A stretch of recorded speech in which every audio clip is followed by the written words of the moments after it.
déjeme saludar al maestro Ricardo Sevilla, periodista de larga trayectoria, escritor, columnista, fundador y conductor de su podcast, el de los datos duros, el terror de la fachiza y de uno que otro despistado de la 4T en redes sociales, con lo que publica en X, antes Twitter, y orgullosamente miembro de esta familia sin censura. Pues vaya caso el de esta CENTE, de esta coordinadora, que pues sigue aumentándole a la violencia, a la radicalización de la manifestación, a pesar de que la presidenta una y otra vez ha tendido la mano, ha tendido el puente, mi querido Ricardo Sevilla.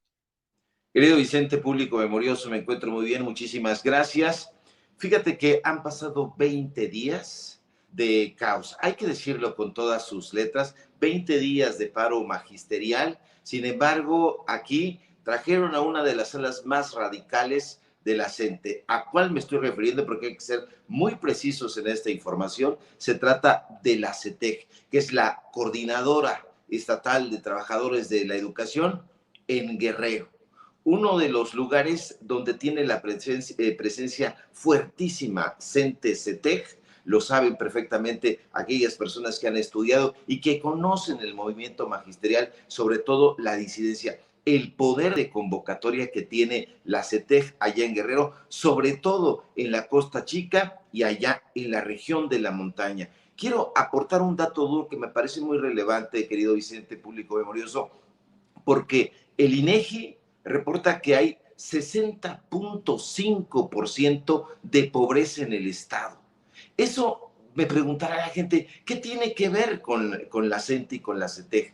Bueno, es una cifra muy importante porque la pobreza es el caldo de cultivo ideal, lamentablemente, para los movimientos radicales. Y aquí hay que ser muy enfáticos. Ya no se trata de una manifestación, porque he escuchado varias voces, incluso dentro de la propia transformación, que dicen, es un movimiento válido. Es válido cuando tú tienes ese movimiento humanizado. Y aquí no se trata de eso. Las personas que viven en la Ciudad de México se han encontrado con un movimiento radicalizado, un movimiento que tiene la Ciudad de México hecha pedazos, que por donde tú te muevas vas a encontrar un caos vial, porque están tomadas las principales avenidas de la Ciudad de México. Las principales son Viaducto, son el Periférico, son el Circuito Interior Churubusco y muchos lugares. El Aeropuerto Internacional de la Ciudad de México, el Aeropuerto Benito Juárez, ha sido rodeado en varias ocasiones y usted puede incluso no solamente no llegar al aeropuerto, sino perder su vuelo. Aquí se puede hablar de la desobediencia civil, pero no se trata aquí, Vicente, ya de una desobediencia. Esto ya, lo voy a decir con todas sus letras, es vandalismo. Nos acusaban a nosotros de pandilleros, no, quieren ver el pandillerismo y me llama muchísimo la atención que aquellos personajes, muchos de ellos comentócratas que no habían respaldado en ningún momento los movimientos magisteriales, entienda usted aquella reforma de 2013, la reforma peñanietista, ahora están tratando de explicar, de justificar e incluso de aplaudir este tipo de manifestaciones que ya no son ni siquiera las fuercitas entre un movimiento muy radical y que se va a ir radicalizando desde mi punto de vista, sino ya no se tratan esas fuercitas, se trata de lacerar el tejido social y eso es muy lamentable. Esto que hicieron ayer estos miembros de la CETEG es un pleito añejo entre la CENTE-CETEG y el Sindicato Nacional de Trabajadores de la Educación. Pierden mucho, Vicente, porque este movimiento había nacido muy legítimamente y con el respaldo no solamente de otros movimientos, sino de la ciudadanía, en contra precisamente del caudillaje, de las imposiciones y de las negociaciones que tenía la Secretaría de Educación Pública vía el Baester Gordillo, que era la cabeza del Sindicato Nacional de Trabajadores de la Educación. Surge la coordinadora, surgen estos brazos muy importantes, pero lo que están haciendo ahora es la cerrazón absoluta. Ellos dicen que el gobierno no los está escuchando. Ellos son los que han abortado estas negociaciones, ellos son los que se han levantado, ellos son los que se han radicalizado, ellos son los que han golpeado porque han hecho a la ciudadanía, eso es lo que han hecho, han sembrado un caos en la Ciudad de México que fíjate que aquí es muy importante pensar en la obediencia y la desobediencia, porque si hablamos de la desobediencia civil, esto ya no es una desobediencia civil, porque tú tienes que entender qué es lo que vas a afectar una vez que vas a encabezar esto.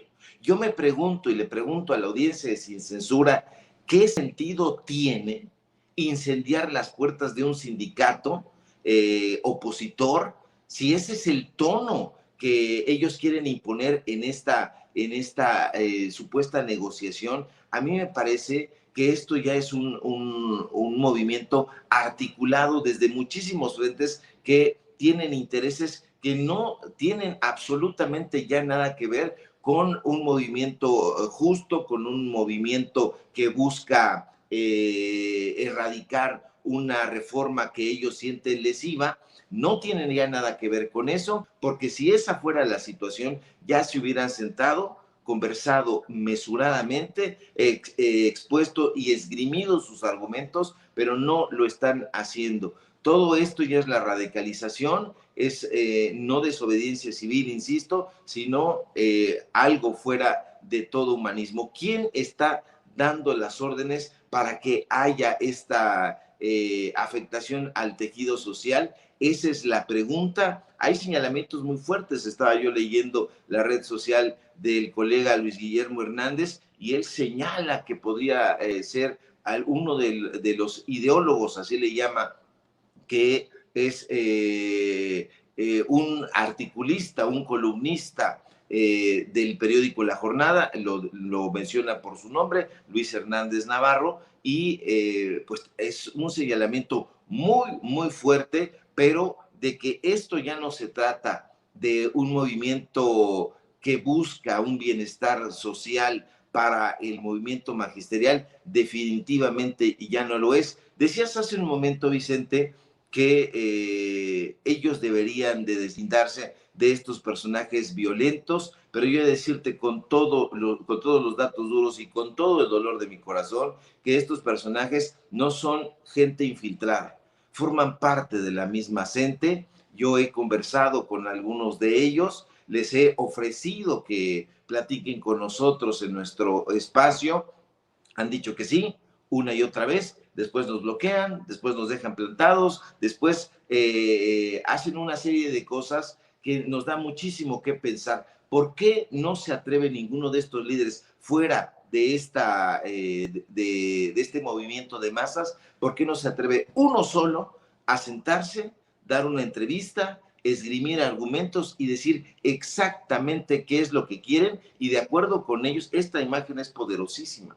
Ahí está el columnista de La Jornada, Luis Hernández Navarro, y tenemos ahí el Bester Gordillo. Es un señalamiento muy, muy fuerte, del que sin duda tendría que estar hablando ya el columnista de La Jornada, que forma parte de las plumas machuchonas de ese periódico, donde también se encuentra, ojo, Pedro Miguel, se encuentra el Fisgón, Rafael Barajas, así que son cosas que ellos tendrían que aclarar, porque este movimiento ya no está siendo productivo para ninguno de ellos. ¿Productivo por qué? Pues porque se supone que ellos lo que pretenden es cosechar algo positivo para su organización, y a mí me parece que están no solamente ganándose la animadversión del movimiento de la transformación, sino ya algo más peligroso, la animadversión de la ciudadanía a la que tienen en jaque.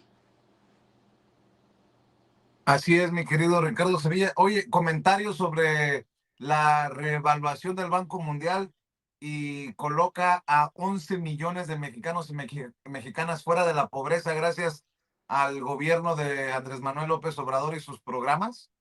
Sí, es muy importante esto que se da a conocer, querido Vicente. ¿Por qué? Porque hay una narrativa en contra precisamente de los gobiernos de la transformación. Va un gobierno, un sexenio de Andrés Manuel López Obrador y el arranque prácticamente del gobierno del segundo piso de la transformación de la presidenta Claudia Sheinbaum, que no cumple todavía un año, y hay mucha atención a los programas sociales, al acompañamiento que se le está realizando. Todos los días vemos desde el primer momento en que abrazó la presidencia Andrés Manuel López Obrador, informaciones a este respecto. No lo van a comentar los columnistas de la jornada, lamentablemente están metidos en otra cosa, ya no digamos el Financiero, Excelsior, el Universal, Reforma, etcétera, no lo van a comentar, pero es muy importante. Desde el principio se dijo que este era un gobierno en favor de los menos favorecidos, entienda usted, en favor de los pobres, de la gente de a pie, y ha ido cumpliendo cada promesa en ese sentido, que hay que reconocerlo. El abatimiento a la pobreza, que es fundamental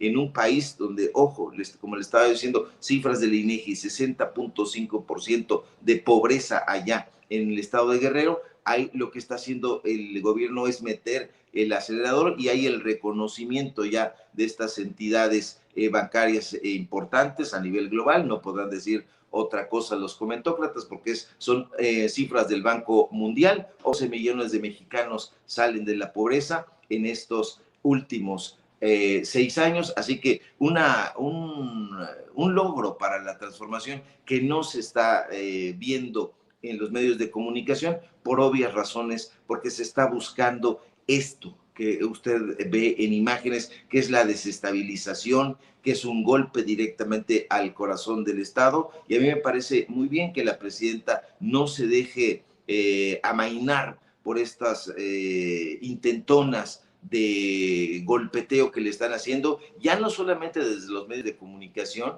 sino se lo están haciendo ya directamente. Hay una violencia, una radicalización de estos personajes que por algo será, Vicente, que no quieren hablar, y por supuesto les están dando vuelo los medios de comunicación corporativos, porque ahora resulta que son muy empáticos con el movimiento magisterial, cuando durante toda su lucha nunca los acompañaron.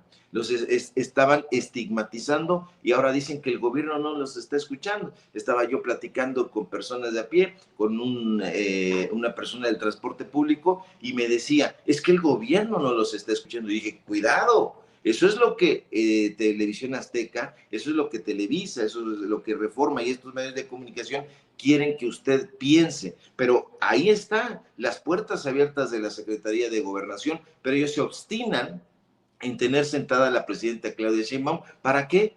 Pues simple y sencillamente para hacer gala de un poder que a mí me parece una cerrazón absoluta. Así que la Ciudad de México, Vicente, hay que decirlo, y pregúntele usted a la gente de a pie, está hecha un embrollo. No puede usted llegar a los lugares a tiempo, a su trabajo. La gente que está en el movimiento ni siquiera sabe, la mayoría, por qué está ahí, porque reciben órdenes. Y eso es muy importante quebrantarlo, porque no se puede llevar a cabo una orden y decir, bájele el switch de los electroshocks sociales y usted siga órdenes. No, hay que humanizar también esas órdenes, porque ese es el gran problema. Si nosotros no tenemos empatía con la sociedad y decimos, a mí no me importa que no lleguen a su trabajo, a mí no me importa que no lleguen a su destino, a mí no me importa nada como no sea cumplir las órdenes que me están dando los líderes sindicales,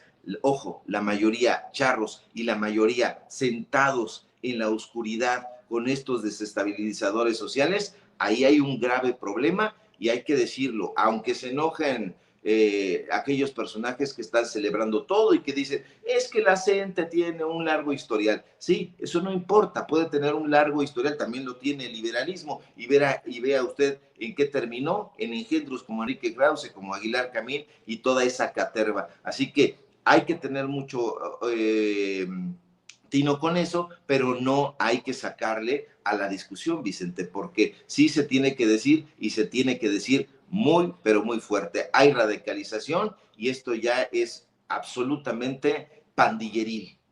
Hablando de pandillas, Hablando de actitudes pandilleriles, mi querido Ricardo Sevilla, antes de que te vayas, dame tu reflexión. Ayer hablábamos del nivel de la oposición por mentadas de madre y expresiones escatológicas de Ricardo Anaya, de la caca flota y de que si hicieron mierda al Poder Judicial a la hora de referirse a Morena, las locuras de Lili Telles. Y ahora veo que también hay un nivelito muy pendejo de esos que como niños chiquitos le están diciendo Andy, Andy, Andy, Andy, Andy, Andy. Andrés Manuel López Beltrán, que dice que prefieren llamarlo Andy porque en su odio muchos no le llaman Andrés Manuel por lo que significa, por lo que sigue significando el peso que tiene Andrés Manuel López Obrador, su padre. Bueno, más allá de lo que le podamos criticar a Andrés Manuel López Beltrán, hoy parte de la estructura de Morena, el hijo del expresidente, creo que no está muy alejado de la realidad. Estos que odian a su papá son los que ahora le dicen, como niños chiquitos, insisto, Andy, Andy, Andy, Andy, porque él dice, ya no me digan Andy, díganme cómo me llamo, Andrés Manuel, y verán cómo relinchan, respingan. Qué pinche nivelito, ¿no? Pues digo, nos agarramos del chongo nosotros, a ti te dicen lo que te dicen, a Luis Guillermo le dicen lo que le dicen, a Paco le dicen lo que le dicen, a mí me dicen lo que me dicen, a Gela Huerta, a todos los que llegan a colaborar aquí en Sin Censura, pero espero que nunca lleguemos a ese nivel de análisis, a ese nivel pues no sé, cómo ya, qué adjetivos ponerle, mi querido Ricardo Sevilla, o tú qué ves. En lugar de cuestionarle, de debatir de los resultados en Durango, en Veracruz, que si no, que si es responsabilidad o no de Morena no haber sacado a más millones de personas a votar. Digo, los debates políticos, pues, Yo veo una, que si Andy o no Andy. yo veo una ramplonería absoluta en este apodo que le dan a Andrés Manuel López Beltrán. Vi con mucho interés esta entrevista que le hicieron. A mí me parece muy bien que haya salido Andrés Manuel López Beltrán a conversar con la gente, porque yo no conocía, a salvo en algunos momentos, el timbre de su voz incluso, y me pareció que tiene una facilidad y un carisma propio. A mí me parece muy bien, muy acertado que haya salido, que haya conversado con estas, bueno, con Luisa María Alcalde y Camila Martínez, me parece que es, pero me parece muy, muy bien que Andrés Manuel López Beltrán haya salido y efectivamente siempre trató de golpearse la figura de Andrés Manuel López Obrador a través de sus hijos, especialmente de Andrés Manuel López Beltrán, a quien efectivamente desde Latinos trataron de minimizarlo, de restarle méritos propios, llamándole Andy. Y hicieron reportajes, entre comillas, que trataban justamente de golpear directamente al presidente López Obrador a través de lo que ellos llamaban los amigos de Andy López Beltrán. A mí me parece eso una falta de ética. Él decía que se siente muy orgulloso de pertenecer a la dinastía López Obrador. A mí me parece que eso está muy bien.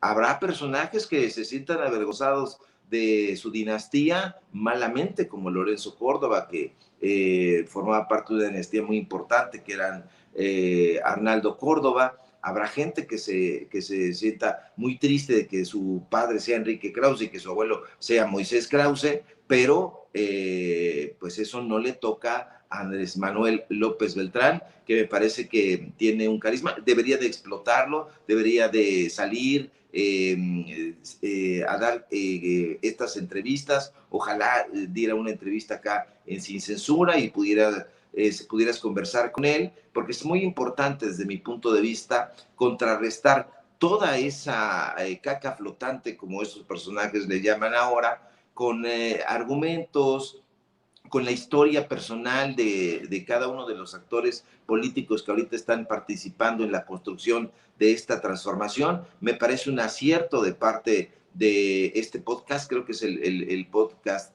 de la Moreniza o algo semejante, me parece muy bien. Ojalá que se anime a dar ese paso y a transitar y que diga, yo soy efectivamente Andrés Manuel López Beltrán. Y si el doctor Wagner se siente muy feliz de tener una dinastía y los villanos y en la lucha libre, etcétera, ¿por qué no se va a sentir bien Andrés Manuel López Beltrán de tener esa presencia?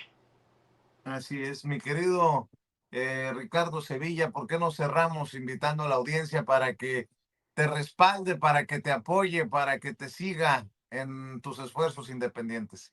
Claro que sí, querido Vicente, público memorioso, síganme en mis redes sociales, necesitamos ese apoyo justamente para seguir llevando esta transformación. Nosotros también somos simpatizantes de la transformación, tenemos unos métodos periodísticos distintos, fuertes, confrontativos, pero con datos duros, con mucha responsabilidad de lo que significa tener un micrófono. Síganme, ahí están mis redes sociales, en X @Sevilla Crítico, en Facebook Ricardo Sevilla y nada más. Síganos en Datos Duros Podcast.